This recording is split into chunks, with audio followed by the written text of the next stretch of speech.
അതീവ പരിസ്ഥിതി പ്രാധാന്യമുള്ള പ്രദേശമായിരുന്നു കൊല്ലം ജില്ലയിലെ ചൂരൽപൊയ്ക. എന്നാൽ നിയമങ്ങൾ കാറ്റിൽ പറത്തിയും ചട്ടങ്ങൾ ലംഘിച്ചും ഇവിടെ റെഡിമിക്സ് യൂണിറ്റ് ഉയർന്നപ്പോൾ പ്രതിഷേധവുമായി നാട്ടുകാർ രംഗത്തെത്തി.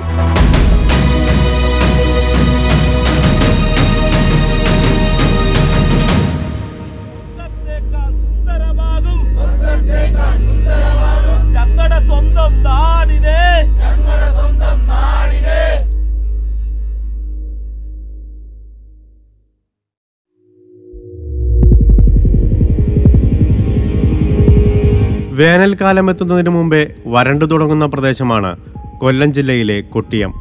ചൂരൽപൊയ്കയിലെ തണ്ണീർത്തടങ്ങളായിരുന്നു ഒരു കാലത്ത് ഈ ഗ്രാമത്തിനാകെ ആശ്വാസമായിരുന്നത്. ഏക്കർ കണക്കിന് വ്യാപിച്ചു കിടന്ന ചതുപ്പ് നിലങ്ങളും നീരുറവകളും കണ്ടൽക്കാടുകളുമെല്ലാം ഈ പ്രദേശത്തിന്റെ പരിസ്ഥിതി പ്രാധാന്യത്തെ അടയാളപ്പെടുത്തി. പിന്നീട് ഈ ചൂരൽപൊയ്കയിൽ ധാരാളം കുളങ്ങളും ചെറിയ കുളങ്ങളും തണ്ണീർത്തടങ്ങളും നീർച്ചാലുകളും ഒക്കെയുള്ള സ്ഥലമാണ്.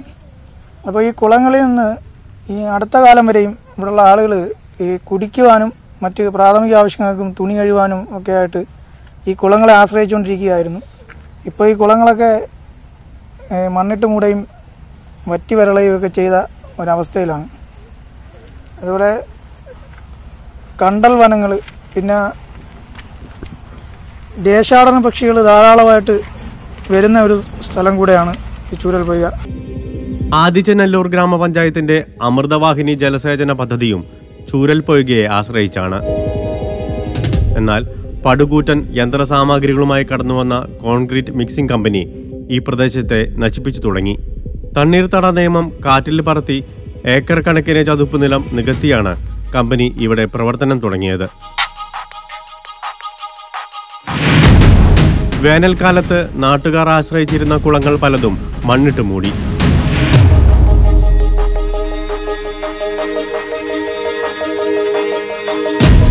ജലസേചനത്തിനുള്ള കനാലും അടച്ചു. മതിലുകൾ നിർമ്മിച്ച് നാട്ടുകാരെ ഇവിടെ നിന്നും അകറ്റി.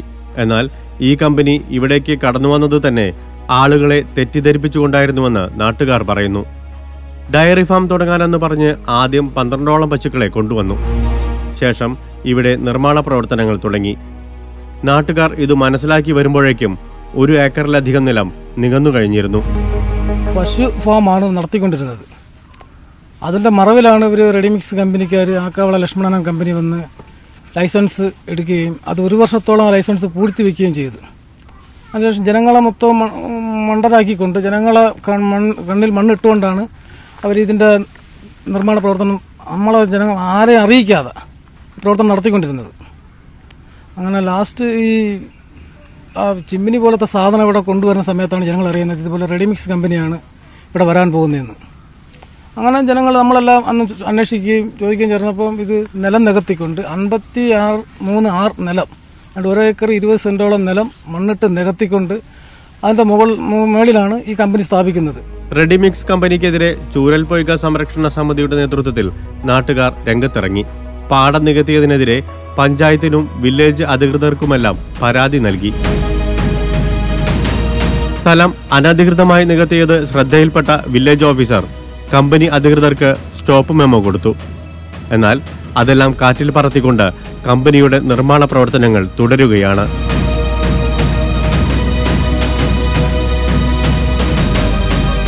ഉന്നതങ്ങളിൽ നിന്നുള്ള ഇടപെടലുകൾ വന്നതോടെ സമരക്കാരിൽ പലരും കേസുകളിൽ പ്രതിയായി. പിന്നീട് പരിസ്ഥിതി പ്രവർത്തകരുടെ പിന്തുണയോടെ നാട്ടുകാർ സമരപന്തൽ കെട്ടി പ്രത്യക്ഷ സമരം തുടങ്ങുകയായിരുന്നു.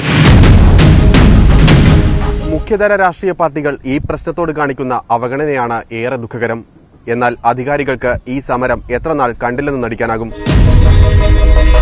ജനവാസ കേന്ദ്രത്തിൽ തുടങ്ങുന്ന റെഡിമിക്സ് യൂണിറ്റിനെതിരെ പ്രമുഖ രാഷ്ട്രീയ കക്ഷികളും പഞ്ചായത്ത് ഭരണസമിതിയും മൗനം പാലിക്കുന്നതിൽ നാട്ടുകാർക്ക് സംശയമുണ്ട്. പഞ്ചായത്ത് പ്രതികരിക്കുന്നത് ഇന്ന് വരെ ഞങ്ങൾക്ക് പറയുന്നത്, ഞങ്ങൾക്ക് ഈ പ്രദേശത്തുള്ള ആൾക്കാർക്ക് തലയ്ക്ക് സുഖമില്ലാത്തതുകൊണ്ട് ഷെഡും കെട്ടിയിരിക്കുന്നത് ഞങ്ങൾ എന്ത് ചെയ്യണം? അവർ രോഗം വരട്ടെ, പിന്നെ ഞങ്ങളത് നിർത്തിക്കാം. പഞ്ചായത്ത് പറയുന്നതാണ്, പഞ്ചായത്ത് പ്രസിഡന്റ് പറയുന്ന കാര്യം ഇത്. വേറെ ഒരാളിനോട് പറയുന്നത് ഞാൻ കേട്ടതാണ് ഇവിടെ ഇരുന്നൊരു പരിസ്ഥിതിയിലെ ഒരു സാറിൻ്റെ അടുത്ത്. മൊബൈലിൽ സംസാരിക്കുന്നത് ഞാൻ കേട്ടു. അങ്ങനെ പോരാ എന്ന് അങ്ങോട്ട് പറഞ്ഞിട്ടും ഇനി വരട്ടെ. ഷെർലി സ്റ്റീവൻ എന്ന് പറഞ്ഞ പഞ്ചായത്ത് പ്രസിഡന്റാണ് ഈ വാക്ക് ഇത്രയും പറഞ്ഞത്. ഇവിടെ മിക്സ് ചെയ്യുന്ന കോൺക്രീറ്റ് വാഹനത്തിൽ കൊണ്ടുപോകുമ്പോൾ കട്ടിപ്പിടിക്കാതിരിക്കാനായി വിവിധതരം രാസപദാർത്ഥങ്ങളാണ് ചേർക്കുന്നത്. നെഗാഫ്ലോ, സോഡിയം ലിഗ്നോ സൾഫേറ്റ് അടക്കമുള്ളവ. ഇത് സമീപത്തെ ജലാശയങ്ങളിലെത്തിയാൽ മാരക വിപത്തിലേക്കാണ് നയിക്കുകയെന്ന് നാട്ടുകാർക്ക് ഭയമുണ്ട്. ഗർഭഛിദ്രം, ശ്വാസകോശ രോഗങ്ങൾ തുടങ്ങി വരും തലമുറയ്ക്ക് ജനിതക വൈകല്യങ്ങൾ സൃഷ്ടിക്കാൻ വരെ ഈ രാസവസ്തുക്കൾ കാരണമാകുന്നതായി പഠനങ്ങളുണ്ട്. ഈ റെഡിമിക്സ് കമ്പനി എന്ന് പറയുന്നത് കാസർഗോഡ് എൻഡോസൾഫാൻ തളിച്ചപ്പോൾ എന്താണോ ജനങ്ങൾക്ക് സംഭവിച്ചത് അത് തന്നെയാണ് ഈ റെഡിമിക്സ് കമ്പനി ഇവിടെ പ്രവർത്തിച്ചാൽ ഒരു 1.5-2 വർഷം കഴിയുമ്പോൾ ഈ നാട്ടിലും സംഭവിക്കാൻ പോകുന്നത്. അത് നമ്മൾ നെറ്റിലൂടെ മനസ്സിലാക്കുകയും അതിനെപ്പറ്റി പഠിക്കുകയും ചെയ്തപ്പോൾ ഒരിക്കലും ഇതുപോലൊരു കമ്പനി ഇവിടെ സ്ഥാപിച്ചാൽ ഇവിടെയുള്ള മനുഷ്യരും ഭാവിയിൽ വരും തലമുറയ്ക്ക് ഈ നാട്ടിൽ ജീവിക്കാൻ പറ്റാത്ത ഒരവസ്ഥ, അല്ലെങ്കിൽ നിത്യ രോഗികളായി മാറിക്കൊണ്ടിരിക്കുന്ന ഒരവസ്ഥയിൽ എത്തിച്ചേരാൻ സാധ്യതയുണ്ട്. അത് മനസ്സിലാക്കിക്കൊണ്ടാണ് ഈ നാട്ടിലെ ജനങ്ങളെല്ലാം സംഘടിച്ചുകൊണ്ട് ഈ കമ്പനിക്കെതിരെ സമരം ചെയ്യാൻ തീരുമാനിച്ചത്. യാതൊരു പഠനങ്ങളും നടത്താതെയാണ് കമ്പനിക്ക് പഞ്ചായത്ത് അനുമതി നൽകിയിരിക്കുന്നത്.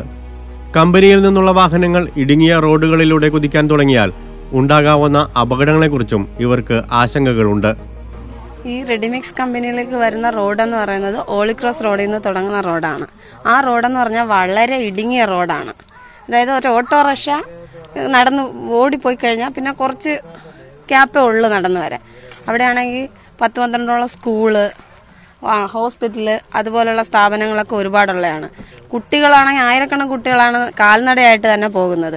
പിന്നെ സ്കൂൾ ബസ്സുകൾ അത് എല്ലാം ഇങ്ങനെ പോകുന്നുണ്ട്. അപ്പം ഇവിടുന്ന് ഇങ്ങനെ മിക്സ് ചെയ്തിട്ടുള്ള വണ്ടി പോകുന്നതെന്ന് വെച്ചാൽ ഈ ഇടുങ്ങിയ റോഡിൽ കൂടെ എത്രയ്ക്കായാലും പോകാനൊരു ബുദ്ധിമുട്ടുള്ള റോഡാണ് ഈ റോഡ്. ഇവർക്ക് കോൺക്രീറ്റ് എന്ന് പറയുന്ന ആ സമയത്ത് എത്തിക്കണം. അതിനെത്തിക്കാൻ വേണ്ടിയിട്ട് ഇവർ മാക്സിമം സ്പീഡിലേ പോകൂ. ജനവാസ കേന്ദ്രമായ ഇവിടെ നിന്നും കമ്പനി മാറ്റണമെന്ന ആവശ്യത്തിനോട് ഐക്യദാർഢ്യവുമായി പ്രതിപക്ഷ നേതാവ് VS അച്യുതാനന്ദനും അടുത്തിടെ സമരപന്തൽ സന്ദർശിച്ചിരുന്നു. പരിസ്ഥിതിയെ നശിപ്പിച്ചുകൊണ്ടിരിക്കുന്ന റെഡിമിക്സ് യൂണിറ്റിനെതിരായി അവസാനം വരെ പോരാടുമെന്ന ഉറച്ച നിലപാടിലാണ് നാട്ടുകാർ. മുൻ തലമുറ ബാക്കി വെച്ചുപോയ മണ്ണിനും ജലത്തിനും വേണ്ടിയാണ് ഇവരുടെ പോരാട്ടം. വരും തലമുറയ്ക്ക് വേണ്ടി ഇത് കാത്തുവയ്ക്കാൻ കഴിഞ്ഞില്ലെങ്കിൽ അത് ഈ സമൂഹത്തിന്റെ കൂടി പരാജയമായിരിക്കും.